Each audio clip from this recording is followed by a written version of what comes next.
Bridezilla Sil insisted on me purchasing her $3,500 wedding dress and relentlessly mocked me on her significant day. Seeking revenge, I, a 27-year-old woman, found myself serving as the maid of honor for my sister-in-law, Christina, aged 25. My marriage to her brother, Martin, aged 28, had reached its one-year mark, and while the rest of Martin's family had embraced me, Christina remained an exception. Despite my initial attempts at kindness, Christina's uptight and mean demeanor resembled the mean girls from my high school and college days. Recognizing the futility of befriending her, I ceased efforts, and we settled into a pattern of mutual ignorance. Martin, concerned about our strained relationship, attempted to foster friendship, but Christina's lack of reciprocity led him to abandon the endeavor. The rest of the family, uninterested in forcing a connection between us, left us to our own devices. Given our history, I was surprised when Christina asked me to be her maid of honor a couple of months ago. Initially unenthusiastic about the idea, I expressed my need for time to consider before ultimately planning to decline. Christina and I barely knew each other, and she had made her dislike for me abundantly clear. Moreover, the role of maid of honor felt like a substantial commitment I wasn't prepared to undertake for someone like Christina. Despite my inclination to decline, I consulted Martin before making a final decision. He suggested that being Christina's maid of honor could be an opportunity for us to spend time together and possibly improve our relationship. Skeptical but swayed by Martin's reasoning, I reluctantly agreed, believing that Christina's invitation might signal a tentative gesture of friendship. The decision, however, came after extensive deliberation. I took a chance and agreed to be her maid of honor, only to regret it within a few weeks. Initially, she displayed a surprisingly pleasant demeanor, a welcome departure from her usual cold and gloomy behavior towards me. We had a great time planning and going out for brunch together. However, the situation took a turn when she asked me to purchase her wedding dress, a stunning but pricey $3,500 gown. Despite her mother's generous offer to let her wear a beautiful wedding dress from her own nuptials, altered to fit her perfectly, my sister-in-law insisted on the expensive dress that exceeded her budget. She explained that her current salary couldn't cover the cost, but she was determined to have that specific dress. Desperate, she appealed to me for financial assistance, knowing that my income surpassed hers. She couldn't turn to her parents or her fiancé, who both had valid reasons for not funding the extravagant purchase. Since I was her maid of honor and perceived as the designated rich relative, she felt it easier to approach me. As an investment banker, my income indeed exceeded most of her family members, but the reality remained that we weren't blood relatives. Feeling cornered, I tried to offer excuses, but her insistence wore me down. Reluctantly, I agreed to buy the dress on the condition that she reimbursed me in full afterward. Thankfully, I had the entire conversation recorded in text messages, where she acknowledged her commitment to repay the full amount. Now, armed with this information, I could use it against her. I had purchased the dress, and she was ecstatic. Her kindness towards me surpassed even her treatment of the other bridesmaids, who were her close friends. It felt rewarding for a couple of months until the wedding day when she reverted to her old self in a particularly hurtful manner. On the day of the ceremony, she not only resumed her cold behavior but took it a step further by openly mocking and humiliating me in front of her friends and other guests. While the ceremony went smoothly due to minimal interaction, she began distancing herself from me early in the morning of her wedding.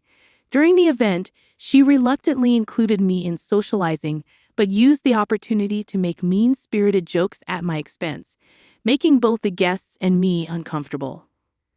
Her cruelty knew no bounds as she ridiculed everything from my appearance to my personality, targeting my weight, nose, social anxiety, and even my perfectionism. The unwarranted and senseless nature of her actions baffled me, especially considering the positive rapport we had established leading up to her wedding. I had almost believed we were friends. Unable to endure the humiliation any longer, I confronted her privately, questioning the sudden change in her behavior. She dismissed my concerns, claiming I was being oversensitive and insisting that she wasn't making fun of me. It was merely her sense of humor. Frustrated, I expressed my discomfort with her so-called humor, but she brushed it off, suggesting that if I couldn't handle it, I shouldn't be friends with her.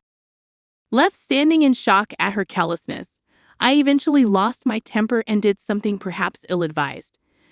Positioned not far from the stage and noticing the band still setting up, I seized the moment. Walking onto the stage, where the microphones were not yet in use, I delivered a speech, a decision I would come to regret. As all eyes turned toward me, I had everyone's attention.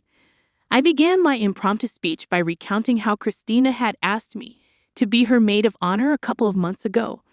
My husband and I naively thought it could be an opportunity for us to finally bond with her. I highlighted Christina's initial coldness and my hope that this role could lead to a genuine friendship. However, I soon realized that Christina, despite the temporary warmth, remained impossible to befriend due to her unpleasant nature. Bringing up the incident where she begged me to buy her wedding dress, I expressed my suspicion that she only asked me to be her maid of honor to secure the dress. Given my higher income, she likely endured niceties for a few months to ensure she got the dress she desired.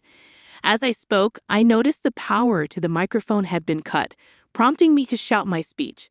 Security started making their way through the crowd towards me. Taking advantage of the moment, I revealed the damning texts on my phone, labeling Christina as tacky, ungrateful, and, fittingly, Bridezilla. Without looking back, I left the venue, relishing in the satisfaction of hearing her cry. On the bus home, I checked my phone to find around 100 texts from my family, including confused messages from my parents who had witnessed the spectacle at the wedding. Martin, my husband, expressed his disbelief and the need for a serious conversation. He also mentioned that Christina had become inconsolable after my departure, causing a temporary halt to the proceedings. Upon reaching home, I ignored the influx of texts from irrelevant relatives seeking drama and gossip. Instead, I treated myself to a cocktail and ordered a burger, compensating for the missed enjoyment of the wedding feast. Opting for a laid-back afternoon, I settled in front of the television to unwind. I chose to remain unresponsive to calls and texts until the evening, feeling it wasn't necessary to engage with anyone in my agitated state. The swirl of emotions, insult, humiliation, and a sense of being used overwhelmed me. Despite acknowledging the erratic nature of my actions, I grappled with conflicting feelings and couldn't muster the courage to explain myself to anyone. The only individuals I believed deserved an explanation were my parents, Martin, and my in-laws, excluding Christina, who was well aware of the circumstances. Martin returned home around 9 o'clock, and the atmosphere remained tense. He entered without uttering a word, leaving me to anticipate a conversation after he freshened up. An hour passed with no sign of him approaching, prompting me to take the initiative and break the silence. Despite his stony demeanor and engrossment in his phone, I entered the bedroom where he lay. Drawing inspiration from my unfiltered approach at the wedding, I began explaining how Christina had insulted me throughout the morning. I recounted how I had given her an opportunity to apologize or reassure me that the mockery wouldn't continue for the sake of garnering laughs from her guests. Expressing my discomfort with the humiliation, I was met with Christina dismissing my concerns, stating that I was making a fuss over nothing. This response infuriated me, particularly since I had voluntarily bought her the dress, expecting at least a modicum of gratitude. Instead, she acted as if I were overreacting, fueling my anger. Unable to contain my frustration, I disclosed this information to her guests, essentially mirroring her behavior, albeit with the advantage of the microphone. Despite believing this explanation would suffice for Martin, he remained silent, continuing to ignore me. Once again, I lost my composure and insisted that Martin talk to me. Finally meeting my gaze, he acknowledged my feelings of humiliation but firmly asserted that it didn't justify ruining Christina's wedding day. He emphasized the broader impact on his family's reputation and urged me to consider the consequences of my impulsive actions. According to him, my behavior was unacceptable, and my reaction, regardless of Christina's actions, was deemed worse. Martin contended that I had better alternatives to address the situation but had chosen an unhinged path for petty revenge. He explained that until I apologized, especially to Christina and his family, he couldn't engage with me in the same way. Despite finding it ludicrous, he expected me to apologize to Christina, placing the blame on her for initiating the conflict. This led to a heated argument where I declared my refusal to apologize to anyone except Martin and his parents, insisting that Christina was the one at fault. The impasse has persisted for a couple of days, leaving us in a state of silence. Reflecting on the situation, I grapple with the possibility that I may not be entirely in the right. While I adamantly refuse to apologize to Christina, I'm starting to acknowledge Martin's point about handling things more reasonably in my anger. It's a conflicting and confusing situation, and I'm uncertain about how to navigate the aftermath of delivering a harsh speech at my sister-in-law's wedding and making her cry. Update 1.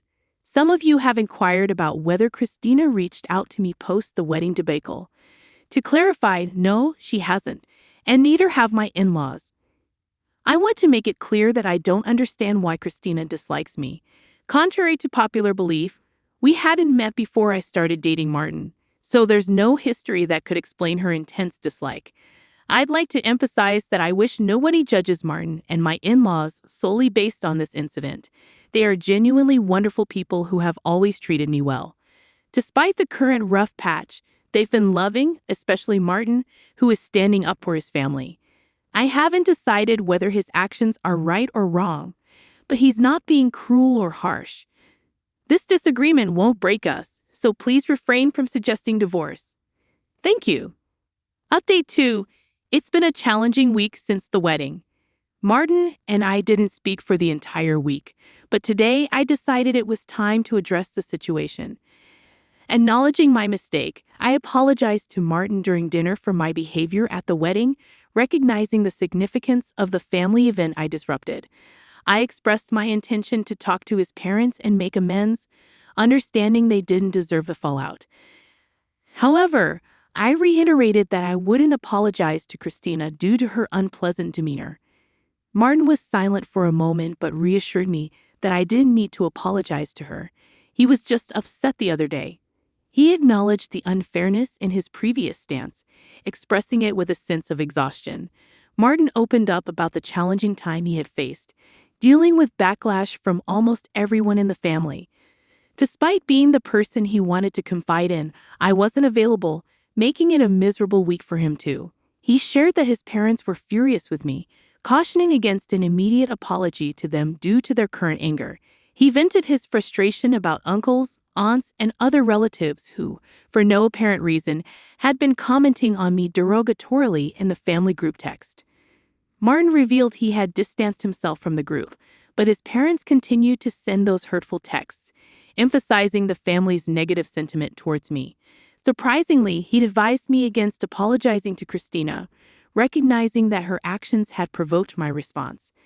Despite my willingness to apologize to the family, he asserted that I owed no one an apology. According to Martin, these people were selfish, and the incident had revealed their self-centered nature. He disclosed his futile attempts to reason with his parents and family members, asserting Christina's role in instigating the situation. However, they refused to listen, dismissing my perspective and labeling me a psycho. Martin knew that any apology from me would only lead to further humiliation, and he was determined not to let that happen. While still maintaining that my actions were not okay, he stood by the belief that Christina was not as innocent as portrayed. He'd advised against apologizing to anyone, emphasizing that I shouldn't apologize to his parents even for the sake of my conscience. I decided it would be more effective to address the situation when they were more receptive and open to it. If I approached them now, it would likely be futile. In a way, it turned out well for both of us. While not perfect or ideal, at least I was able to relieve my conscience with Martin. Ultimately, what matters most to me is my husband's opinion of me. Everyone else can go to hell. Update 3. Hey everyone! I know many of you have been seeking an update, but honestly, not much has changed since the last one. After Martin and I reconciled, I stopped worrying about his family's opinion of me. Martin received a promotion at work, so we decided to take a vacation to de-stress. regarding my own parents. I explained the situation, and they were okay with it. They're just happy that Martin and I are getting along. Christina and her parents haven't reached out, and I believe it's for the best. My in-laws chose their daughter's side, and I respect their personal choice without holding it against them. Update 4. It's been a month since my last update, and today I received a refund from Christina. It was surprising because I had almost forgotten about her and the wedding debacle. She texted me revealing the real reason behind her dislike. It turned out to be as trivial as I expected. Her friend had a crush on Martin, and when he introduced me to the family, her friend got heartbroken. Christina blamed me for it. I don't see how any of this is my fault, but Christina needed a reason to dislike me, and she picked that. Now that I know the reason, which seems quite silly, I'd rather not have known it all.